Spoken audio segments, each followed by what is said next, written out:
Quick one. Last video hit over 100 comments, which is absolutely mind-blowing for this channel. Let's try that again for this video. Comment down what you think about these stories, or just a hello, and the team will reply. We always reply to the comments.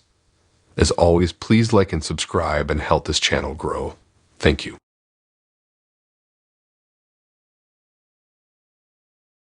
It started out as just another typical Saturday night. I was hanging out at home, bored and looking for something to do. I decided to check Snapchat and see if any of my friends were out. I posted a quick selfie with the cat ears filter and geofilter for my neighborhood turned on, hinting that I was down to meet up. After a little while, I noticed I had a notification from someone I didn't know. The name on the account was just a jumble of numbers.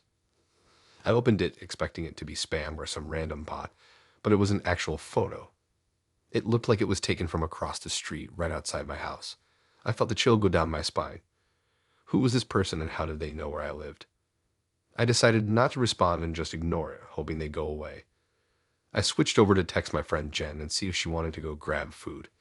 She said she was down, so I left the house and started driving over to the diner we liked. When I parked, I shot a quick snap of the glowing neon sign to share where I was. As Jen and I were eating, I got another notification from the random numbers account. My heart sank when I opened it. It was a photo of the exact parking spot I was in, taken from another car nearby. How was this person following me? I tried to hide my fear from Jen as I laughed it off as some kind of prank. After dinner, Jen and I walked around the neighborhood to get ice cream from the shop down the block. I took a snap of my chocolate cone, again forgetting to turn off my location. Not even 5 minutes later, I got a notification. My blood turned cold. It was a photo of the exact flavor ice cream cone I had, clearly taken secretly from inside the shop. Jen noticed me starting to freak out and asked what was wrong. I showed her the messages and she agreed it was really creepy. We decided to go back to her place instead of walking around outside anymore. I was really shaken up and just wanted to get somewhere safe. Once we got to Jen's, we locked all the doors and closed the curtains. We tried to just watch movies and relax, but I kept obsessively checking the windows. I knew it was ridiculous, but I had this paranoid sense that I was being watched from outside. A few hours later, I got another message from the Stalker account. Hands trembling, I opened it. It was a photo of Jen's house, taken from the street behind her backyard. Whoever this was had somehow followed me here. Jen saw the image and completely freaked out. She said I should call the police. My hands were shaking so bad that I could barely dial 911. I told the operator what was happening and they said they'd send a patrol car to check things out. Jen and I huddled together on the couch, terrified the psycho knew exactly where we were. We kept all lights off, hoping they'd think we left. Soon, I got a notification that made my heart stop. It was a photo of Jen's living room window from the outside, showing the faint outline of us sitting on the couch. The stalker was right outside watching us.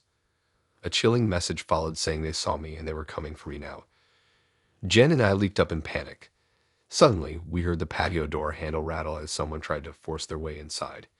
We screamed and ran to hide in the bathroom, shoving a chair under the doorknob. I heard heavy footsteps come inside the house. The stalker was inside. We could hear them walking around, opening doors, searching for us. We huddled in the tub, sobbing and shaking. Then we heard the sirens approaching. The police. Never had I felt such relief as officers shouted into the house, arresting my stalker. After that terrifying night, I never used Snapchat's location again. I learned the hard way that you never really know who might be watching. Sometimes stalkers don't stay hidden behind their screens. They find ways to follow you into the real world too. I'll never feel totally safe sharing my location online after what happened. You really can't trust anyone, even a stranger who just seems like another faceless account. Behind that blank profile, there could be someone watching your every move, just waiting for the chance to find you alone in the dark. That night was the most scared I've ever felt in my life. Having some deranged lunatic track me into Jen's house and try to break in was like something out of a horror movie. I kept replaying those chilling Snapchat messages in my mind. The parking spot, the ice cream, the backyard. How long had this person been following me before they made contact? How did they even find me in the first place? I may never know the full story. In the aftermath, Jen and I had trouble even leaving the house by ourselves for weeks. We'd insist on calling each other whenever we arrived somewhere so we knew we weren't being followed again. I jumped at every little sound, constantly looking over my shoulder to make sure I wasn't being watched or photographed. I stopped posting on social media entirely, terrified that any clue about my location would bring the stalker back. I had to keep reminding myself that the police caught the guy and threw him in jail. He couldn't hurt me anymore. But still, I couldn't shake that vulnerable, exposed feeling that someone had been monitoring my every move without me realizing. My sense of safety in the world felt shattered. As time passed, the paranoia and fear slowly began to fade. I started cautiously using social media again, but kept location services off. I accepted that I'll probably always have some lingering anxiety about being watched, but didn't want one awful experience to rule my life. Having my closest friend Jen by my side helped immensely too. We looked out for each other and felt safer together. What happened taught me important lessons about online privacy that I'll never forget. But it also showed me how easily stalkers can turn digital threats into real-world danger if you don't protect yourself. I'm just grateful I escaped unharmed and found justice. Things could have gone so much worse. For now, I'm still avoiding late-night ice cream runs alone.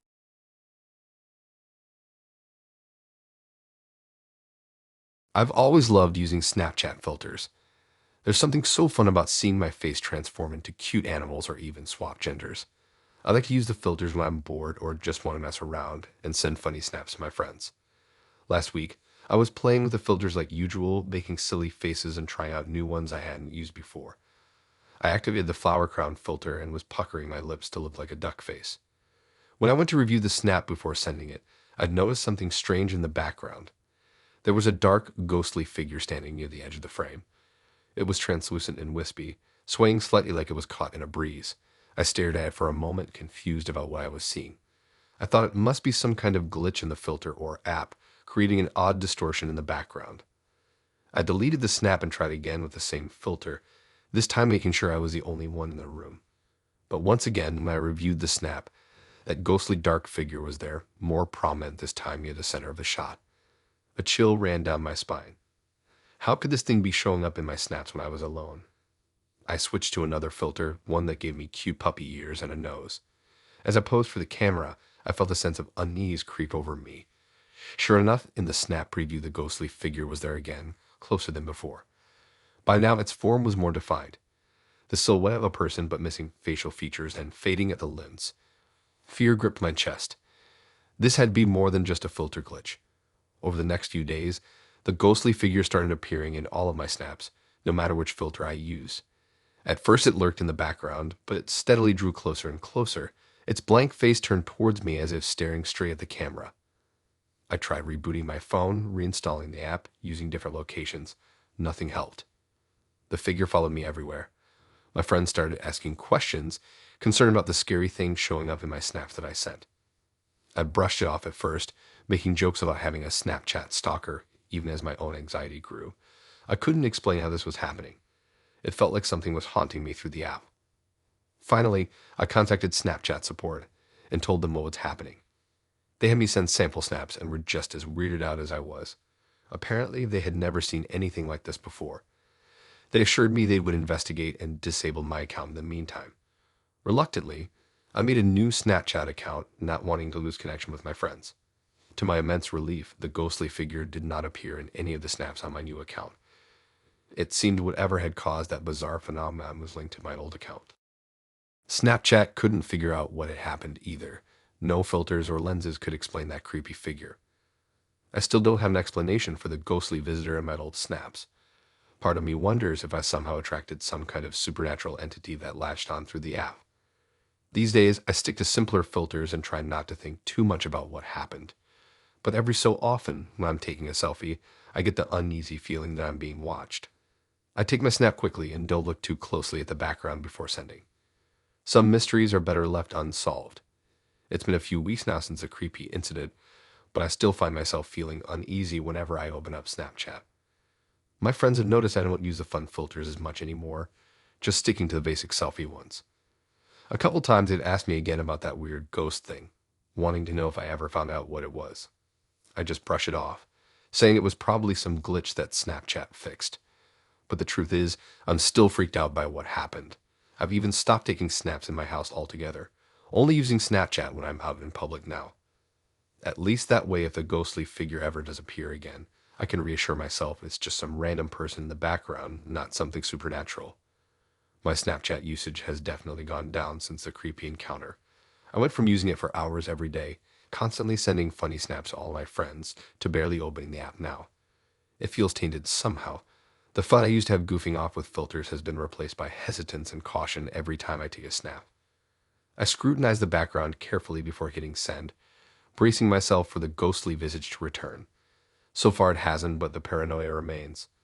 I did try Googling to see if anyone else had experienced something similar, a ghostly figure haunting them through Snapchat, but I couldn't find anything. Whatever happened seems unique to my account. Snapchat support was baffled too when I contacted them. Part of me wonders if I imagined the whole thing, some kind of bizarre hallucination, but it seemed so real at the time. And the image was captured in the snaps, not just visible to me through the app, but there for anyone to see when I sent them the snap. My best friend keeps telling me I should just delete Snapchat altogether if I'm so freaked out by it. She says she's worried about me, that I seem different ever since the weird incident happened. She's right in some ways. I definitely feel changed somehow, less carefree and trusting. Especially when it comes to technology and apps. Who knows what else could be lurking there, unseen digital entities we accidentally tap into. It's opened my mind to possibilities that unsettle me deeply. I still want to maintain my Snapchat though. It's one of the main ways I keep up with friends and share casual moments from my daily life. I don't want to lose my snap streaks and have to explain to everyone why I mysteriously deleted my account. So for now, I'm trying to gradually become more comfortable with it again, even if I feel that nervous flutter when I open the app. Baby steps. Maybe one day the ghostly figure will seem like just a bad dream instead of a chilling invasion I can't explain rationally. I'm hoping time and familiarity will erase the unease and let me reclaim the fun social side of Snapchat. But until then, I'll just have to be cautiously selective about the filters I use and vigilant for any supernatural photobombers.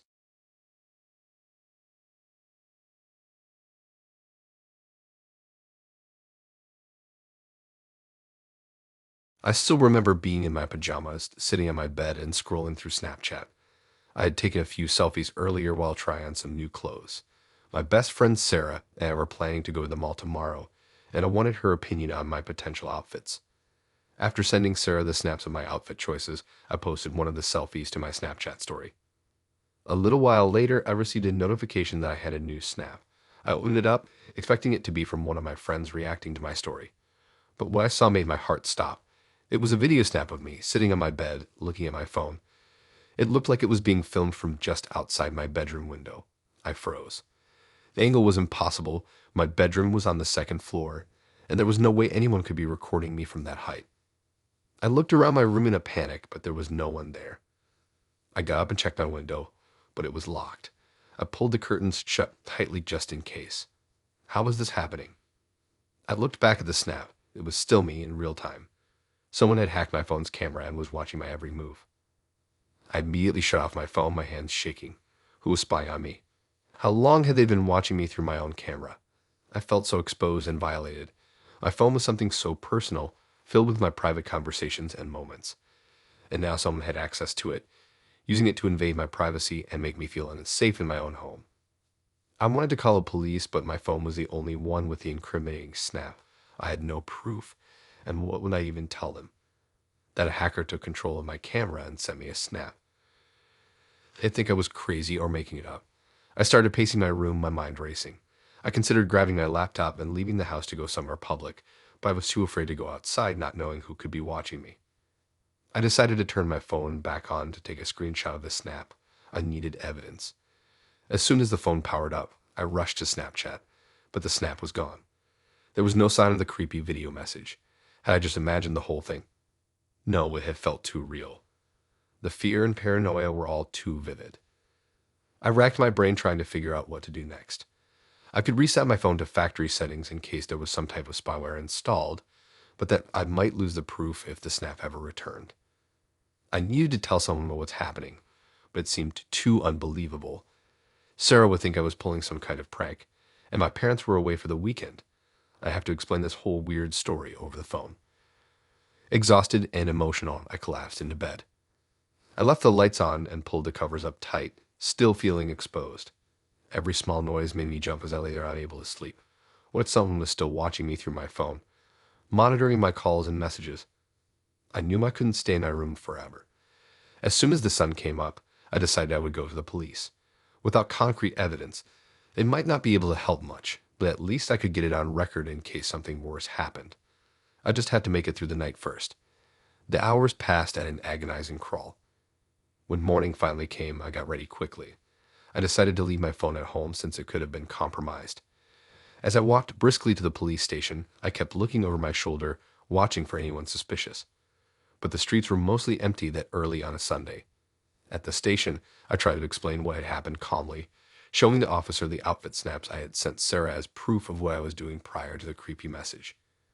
The police said there wasn't much they could do without the actual snap, but they filed a report and promised to investigate.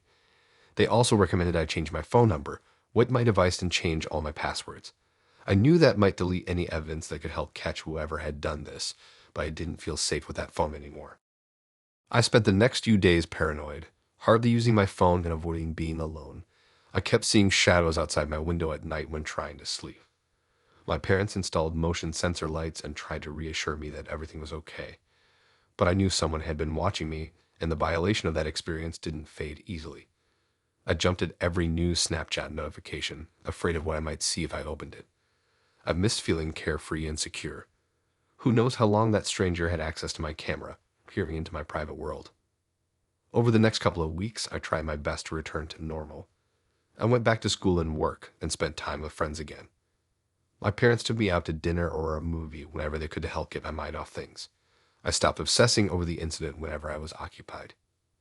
But at night, alone in my room, the fear and paranoia crept back in.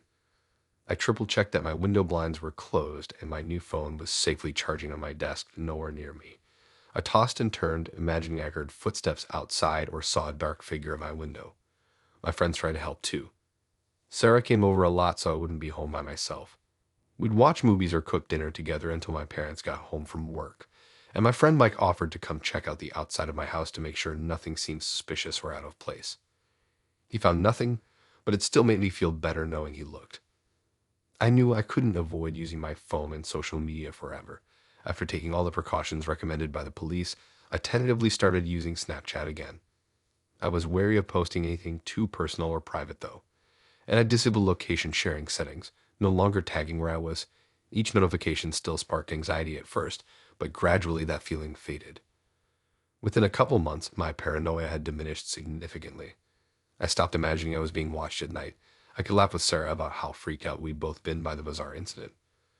The police had found no leads or evidence of foul play after investigating. While the identity of the Snapchat stalker remained a mystery, perhaps it would stay that way. Life slowly started to feel normal again. The following year on that same Saturday night in October, I was once again sitting in my room on my bed.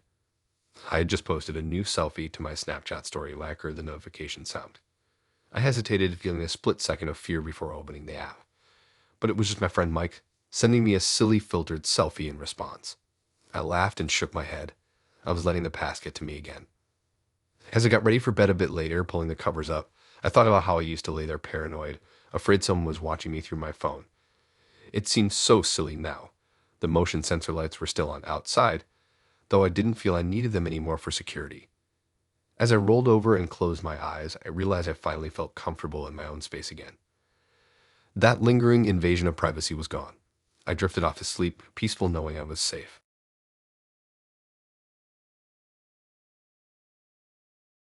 It's been a few weeks now since the insane hacking of my Snapchat account happened, but I still get chills thinking back on the whole creepy ordeal. It was honestly one of the most unsettling things I've ever experienced. I went to bed one night in my apartment after having a pretty uneventful Sunday. I had just been hanging out, snapping some friends throughout the day, and nothing seemed out of the ordinary. I woke up Monday morning to a slew of panicked snaps from multiple people asking why I had sent them weird and threatening messages in the middle of the night. I was completely confused at first and thought my friends must be playing some kind of prank on me. But when I opened the Snapchat app, my stomach sank. There were conversations with nearly all my contacts that had messages I knew I didn't send. Extremely creepy ones, too. Telling people I was watching them, that I would find out where they lived, just disturbing stalker vibes. There were messages sent around 3 or 4 a.m., a time when I knew I had definitely been asleep. I frantically tried to log into my account to delete everything and do damage control, but I couldn't get in. Someone had clearly changed my password and locked me out. That's when it really hit me that someone hacked my account and was now posing as me, sending threatening messages to all my friends. I felt completely violated and afraid of what they would do next. I quickly sent out snaps from my backup account apologizing for the messages and explaining that I had been hacked. Some people replied right away saying they knew I would never say anything like that. But other people didn't respond, and I feared they actually thought I was threatening them. I spent the next few hours in a panic trying different password combinations, desperate to get my account back. But the hacker kept sending more and more unsettling messages from my account. Horrible things like telling my girlfriend I never loved her and that I had been cheating on our whole relationship. Another message to my best friend with a picture of a bloody knife saying he would be murdered next. It was unbelievable that someone could be so malicious. Not only were they sending disturbing messages to my contacts, but they also started Snapchatting complete strangers, creeping out random people using my account. I started getting messages from confused strangers asking who I was and how I got their username. Of course, I explained I had been hacked, but most of them just blocked me right away. Nearly 24 agonizing hours went by with me locked out of my account, unable to stop this faceless creep from posing as me and destroying my relationships. Finally, I got an email from Snapchat late Monday night saying they had recovered my account. I reset my password immediately and logged back in, bracing myself for the damage that had been done. It was even worse than I expected. So many conversations were now tainted by the vile words the hacker had sent as me.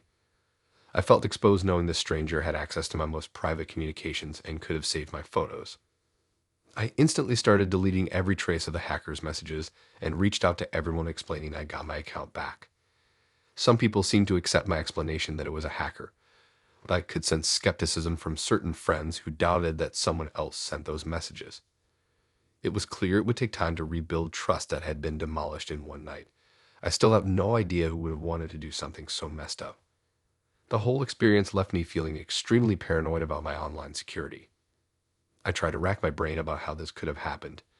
Did I click on some sketchy link and get my password stolen? Did I accidentally log into a fake phishing site? Was my phone compromised? I just had no idea how they got access. The more I thought about it, the more I realized how little I was doing to protect my accounts. I used simple passwords I could easily remember that often stayed logged into apps on my phone. I never enabled two-factor authentication or other security measures. I took so much for granted, assuming my accounts would be safe. Looking back now, it's clear I'm lucky I got my account back when I did, before even more damage could be done. I can't imagine what else that hacker had planned if they had maintained access. The idea that a stranger could completely impersonate and frame me online is terrifying. I've learned to be much more careful with my passwords and login details to prevent something like that from ever happening again. I now use randomly generated passwords through a password manager. I turn on two-factor authentication whenever possible, and I'm vigilant about logging out of apps on my phone. But it's still hard to feel completely safe knowing how vulnerable we all are to hacking. My sense of security has been completely shaken. I find myself second-guessing notifications I get now, wondering if my accounts are truly secure. I definitely don't take my online security for granted anymore after living through that nightmare. In the aftermath of the hacking, I also had to try rebuilding damaged relationships with friends who may have doubted it was really a stranger sending those messages at first. Some friendships have recovered, but others remain strained even weeks later. My girlfriend in particular had a hard time moving past some of the cruel messages the hacker sent, making her question our whole relationship. Even though I explained it wasn't me, the seed of doubt had been planted. We ended up taking a break for a few weeks to process it all. We've gradually been able to patch things up, but I know the messages still weigh on her mind sometimes. I try to reassure her as much as I can, but I understand why she found them so disturbing. I'd probably react the same way if the tables were turned. The only silver lining is this whole terrible situation has made me far more aware of online security risks. I'd never want something like this to happen again, so I don't take any chances now. I see it as an unfortunate but important lesson about protecting my accounts and personal information. As time passes, the painful memories from the hacking gradually subside, but I still feel uneasy sometimes, like I'm waiting for the other shoe to drop. For all I know, that hacker could still have some of my photos or data saved even if I recovered the account. I may never feel totally at ease knowing they invaded my privacy so deeply. But all I can really do is take it as a cautionary tale and be as vigilant as possible going forward. I try not to dwell on the what-ifs since the damage is already done. I'm just grateful I was able to salvage my relationships and move on after those 24 harrowing hours of being impersonated online against my will. My Snapchat horror story definitely left a permanent mark, though, and made me grow up fast about protecting my digital life. I certainly don't take safety and security for granted anymore after seeing how easily it can be ripped away.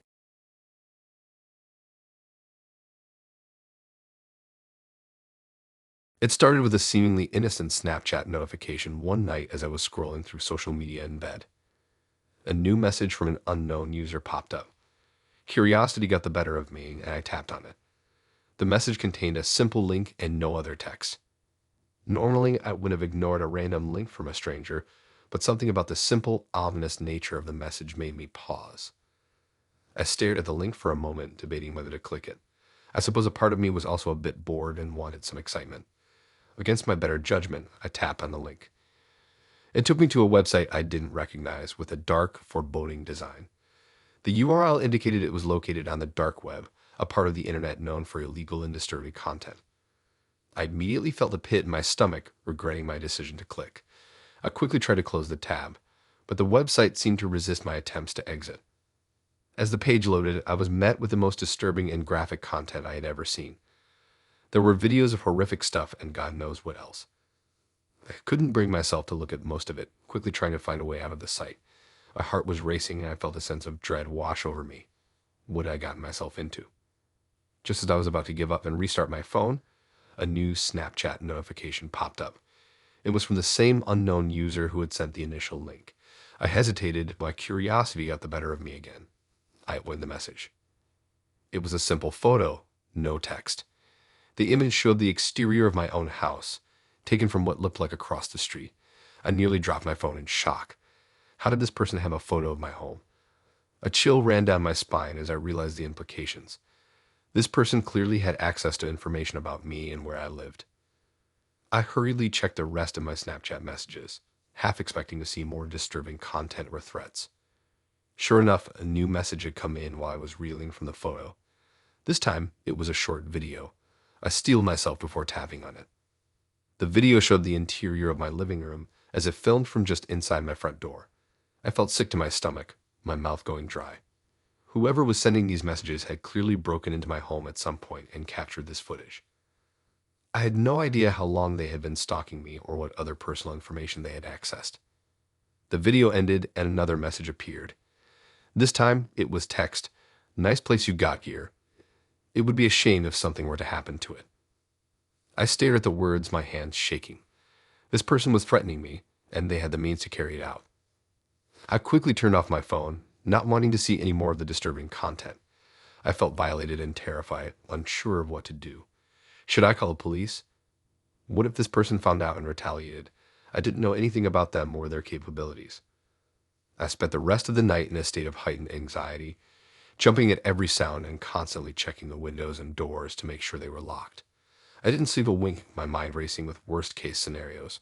Who was this person and what did they want from me?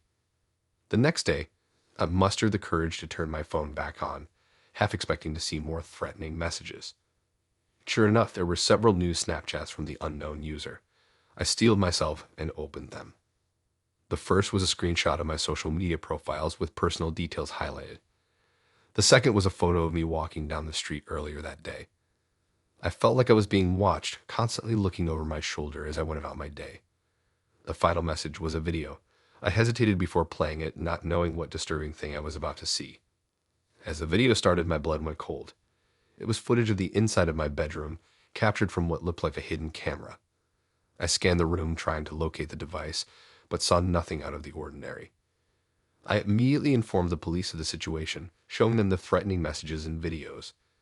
They assured me they would investigate, but warned that cases involving the dark web and cyberstalking can be difficult to solve. I felt helpless and terrified, constantly on edge and afraid to be in my own home. For weeks, the disturbing Snapchats continued.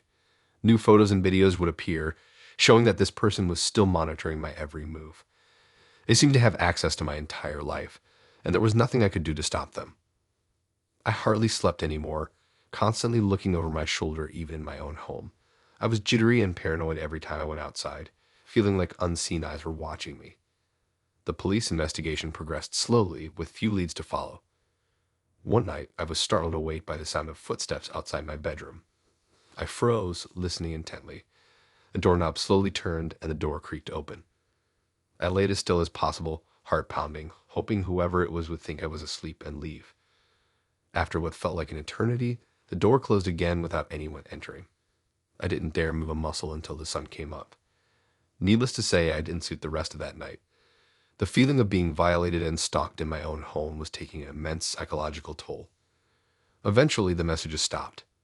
I don't know if the police were able to track down the culprit or if they simply grew bored of tormenting me. Regardless, the experience has left me forever changed. I'm paranoid and distrustful, constantly looking over my shoulder and questioning the safety of my own home.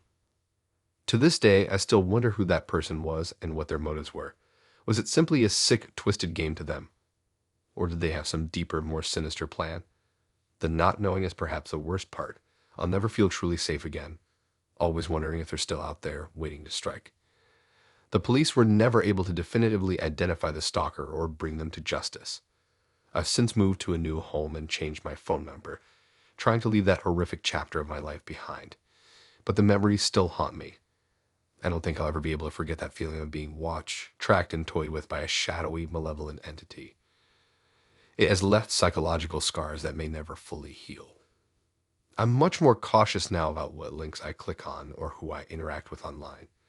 I know that evil can hide behind a social media profile or a simple message. We'd all want to believe we're safe in our own homes, but that sense of security is easily shattered once violated. I learned that lesson the hard way.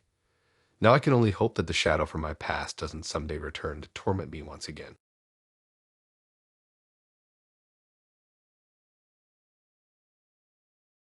It all started a few months ago when I got a random friend request on Snapchat from someone I didn't know. The username was just a jumble of letters and numbers, so I assumed it was just some bot account. I don't usually accept requests from people I don't know, but for some reason that day, I decided to accept this one. Looking back now, I wish I had just ignored it and deleted the request. At first, everything seemed normal. They sent me some innocuous snaps of random scenery and selfies. No captions or anything, just photos. I figured maybe they added me by accident, so I didn't reply. But the snaps kept coming daily. Nothing weird, but just persistent. After about a week of no response from me, the snaps started to change. The captions were now friendly messages like, "Hope you're having a good day," and "thinking of you." I thought it was a little strange for this random person to be sending me such personal messages, but I brushed it off. I still didn't reply. But the tone of the messages quickly turned. Within a few days, the captions became aggressive. "Why aren't you answering me?" And "I know you're getting these snaps." The photos turned creepy too. Black and white shots taken from odd angles. Photos of places I frequented. My uneasy feeling turned into outright fear. I immediately blocked the account, hoping that would be the end of it. But the very next day, I got another friend request from a different username. I made the mistake of accepting it, only to be met with the same eerie photos and aggressive demands for a response. This time, the captions were threatening. "You can't ignore me, and you'll be sorry." I blocked that account too, but it was useless. Over the next few weeks, I must have blocked dozens of accounts as this person just kept making new ones. Each time I thought I had stopped it, I would get another request. The harassment was relentless. Soon they had dug up other ways to contact me outside of Snapchat. I started getting disturbing messages on Instagram, Facebook, even directly to my phone number. It was clear this person was obsessed with me for reasons I couldn't understand. The messages and photos became more and more threatening over time. Ominous warnings that they were watching me, that they knew where I lived. I was terrified but felt powerless. I changed my number, shut down my social media, but it didn't matter. This stalker always found me again. One day I got a text from an unknown number, a blurry photo of me walking down the street by my house. The message below read, "I see you." I had chills down my spine and couldn't sleep that night. I debated going to the police, but these messages, while very disturbing, weren't necessarily illegal. I worried the police wouldn't take it seriously enough. So I just kept trying to ignore it, which only made it worse. Over the next few months, this person's threats became more violent and specific. Descriptions of how they wanted to hurt me and my family. Claims they were right outside my house. This had gone from an online nuisance to terrifying harassment, and I felt totally powerless. I started having constant anxiety, hardly sleeping. I was jittery all the time, looking over my shoulder wherever I went. I had no proof of who this was or how to make it stop. I tried desperately to avoid anything that would draw attention to myself online. But the stalking and threats never let up. This person seemed to know things about me I had never shared online. They always anticipated my every move when I tried to hide from them. I felt like I was being hunted with no escape, and it was taking a huge toll on my mental health. It's been months now, and I still get ominous messages from new accounts periodically. I've moved to a new city, changed my name, and become something of a recluse. I'm constantly afraid this stalker will find me again and terrified of what they might do. I just want my life back, but I don't know if I'll ever be free from this nightmare. All I can do is keep looking over my shoulder, wondering when they'll appear again. I feel like I'm trapped in a horror movie, and I'm dreading how it might end. The paranoia and fear have taken over my daily life. I stopped going out alone. I barely interact with anyone. I know my anxiety is spiraling out of control, but I feel powerless to stop it. This stalker has stolen my life from me. The police still don't take my warnings seriously. They keep saying there's nothing they can do without more proof. But I know this person is still out there, obsessively tracking my every move. It's only a matter of time before they escalate beyond threats. Every notification on my phone fills me with dread. I'm constantly on high alert, bracing for this psycho to jump out and attack me. I hardly sleep anymore, plagued by nightmares where I see their shadowy figure lurking. My friends and family tell me I'm being paranoid, that I should try to move on. They don't understand the relentless torture I've endured. This sinister presence haunting me online and in real life. I'll never have closure or justice. I'm destined to keep looking over my shoulder, wondering when this creep will come for me. It's a hopeless, terrifying feeling that consumes every moment. Sometimes I think about confronting them, demanding they leave me alone, but that would only feed their sick obsession more. I know my only option is to keep running and hiding, an exhausting existence. I used to be so carefree, never imagining my life could become this disturbing horror show. I barely recognize myself anymore. I'm a shell of the person I used to be. My spark has been extinguished by fear and trauma. This vile stalker has utterly shattered my life without even needing to physically touch me. The psychological damage alone gave them exactly what they wanted, control through terror. I don't know how to make the paranoia stop or silence the voice inside warning me I'm still being watched. I'm losing hope that I'll ever regain a sense of safety. For now, all I can do is keep looking over my shoulder and wait for this nightmare to end.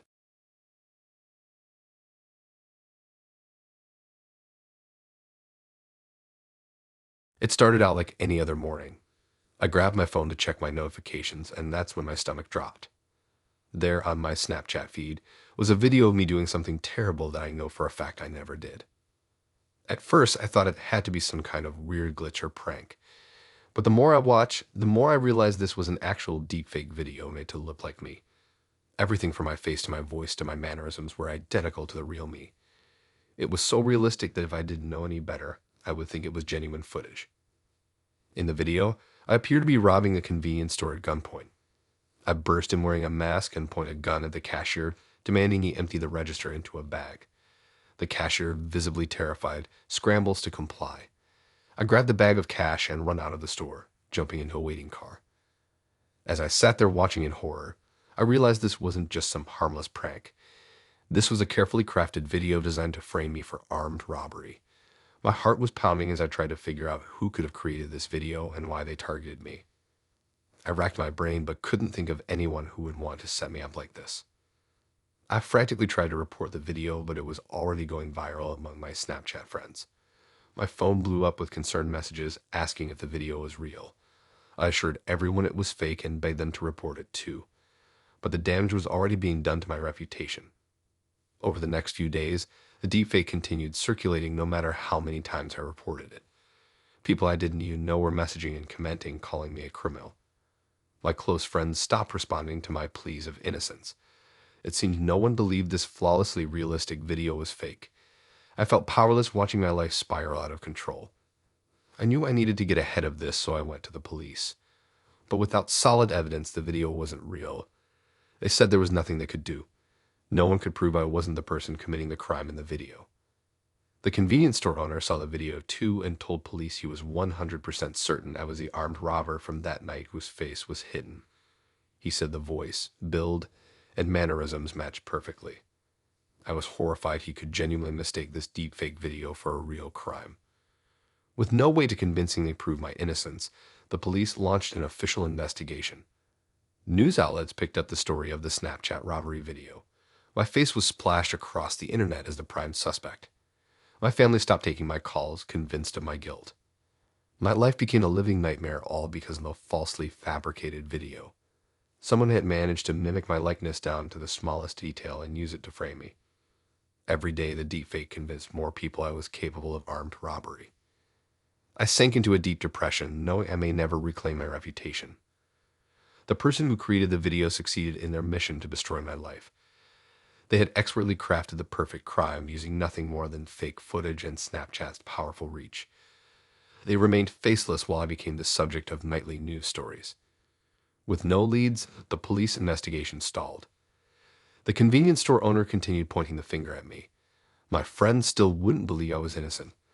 I retreated from the world, afraid to face the people who thought I was a criminal. I became paranoid, unsure of who I could trust. It dawned on me that if one fake video could ruin my life, more could follow.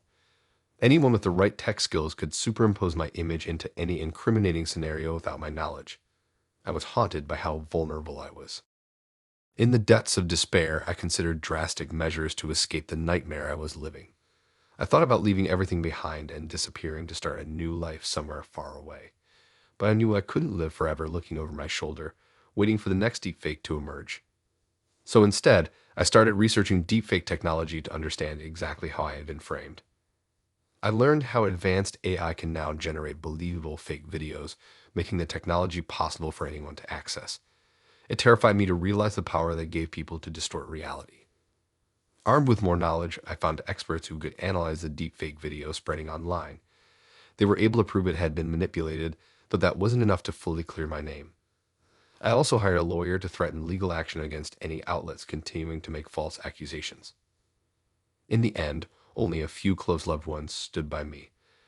They knew I was incapable of wrongdoing and worked tirelessly to reveal the truth. Together, we slowly rebuilt my reputation, fighting back against the vicious deepfake. It took years before I felt comfortable living a normal life again, always looking over my shoulder. I still don't know who made that video or why I was targeted. The police determined the original footage was untraceable, but the damage was done. My experience showed how horrifyingly easy it is for deepfakes to enable serious real-world crimes. I worry every day about people's lives being destroyed through convincing synthetic videos. No one expects to become the subject of a deepfake and have their reality distorted beyond recognition. I learned the hard way that it can happen to anyone. Now I feel driven to educate people about deepfake risks before more lives are ruined. I want to prevent more innocent victims by exposing how this technology can be weaponized. My horror story shows the power of deepfakes to deceive people and destroy reputations. If we don't take the threat seriously, anyone could find themselves living a manufactured nightmare. I barely survived mine and are determined to make sure what happened to me never happens to anyone else.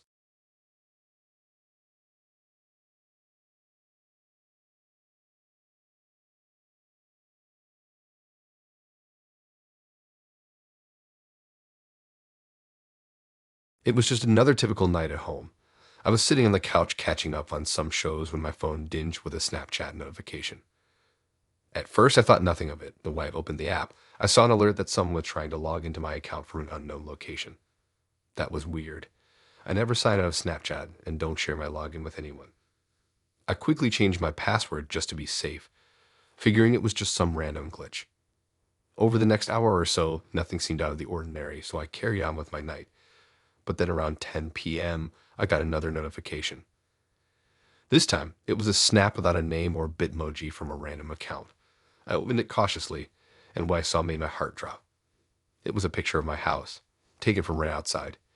The caption read, "I see you." My hand started shaking as I frantically looked out the windows but saw no one. How did this person know where I lived? I just sat there in the dark, listening for any unusual sounds. Everything seemed quiet. After about 15 agonizing minutes, I got another snap. This time the picture was of my back sliding glass door, with the caption, "Let me in." Now I was really freaking out. This was no joke. Someone was definitely outside my house right now, taunting me. I had no idea if the intruder was already somehow in the house. I locked the bedroom door and shoved a dresser in front of it for good measure. Sitting there on the floor, knife gripped tightly in my hand, I strained to hear any noises over the pounding of my heart. How did this person know where I lived? What did they want from me? Were they going to hurt me? Every creak and pop of the house made me jump. Was it all in my head? A cruel prank. I still have no idea who sent those snaps or what they wanted, but I'll never forget that terrifying night, and now I always double-check the locks. In the following days, I couldn't stop thinking about those sinister Snapchat messages. I kept replaying the events of that night over and over in my mind. Who was behind it all? And why target me? I decided to do some detective work. I looked back through the snaps, no clues there. The account they came from had already been deleted. Next, I started asking friends and family if they noticed anything weird lately. Had anyone been lurking around or asking questions about me? Everyone said no. I even filed a police report that with no evidence of a crime, there wasn't much they could do. The officer suggested it was likely just kids playing a prank, but my gut told me this was more sinister. I became paranoid, constantly checking over my shoulder when I left the house. I varied my route to work each day, just in case I was being followed. At home, I barely slept, listening for any odd noises at night. On a week later, I got another Snapchat notification. My heart sank as I opened it. A picture of me getting into my car that morning, captioned, "I'm still watching." I spun around frantically, but saw no one. Now I was really shaken. This wasn't just a one-time prank. Someone was actively stalking me. But who and why? No one from my past came to mind that would do this. I decided to stay with a friend for a few days until I felt safe again. I packed a bag quickly and drove to her house without telling anyone, just in case I was being followed. At her place, I could finally breathe easy and catch up on sleep, but I couldn't hide forever. After 3 days, I knew I had to go back and face this head on.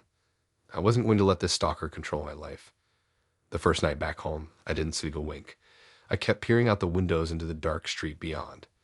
As exhaustion finally took over close to dawn, I drifted off on the living room couch. I awoke to pounding on my front door. My eyes shot open in alarm. Who could be here so early? Cautiously, I peered through the peephole. A police officer stood there, holding up a badge to the peephole. I opened the door hesitantly. "So sorry to disturb you, but we got a call from a concerned neighbor reporting some unusual activity on your property last night. Said they saw someone lurking around your backyard with a flashlight. You see anything strange?" My mind was reeling. So I wasn't just being paranoid after all. This time there was an actual eyewitness confirmation. "No, officer. I didn't notice anything last night. But I've been getting strange anonymous messages from someone and have felt like I'm being watched for a while now," I replied.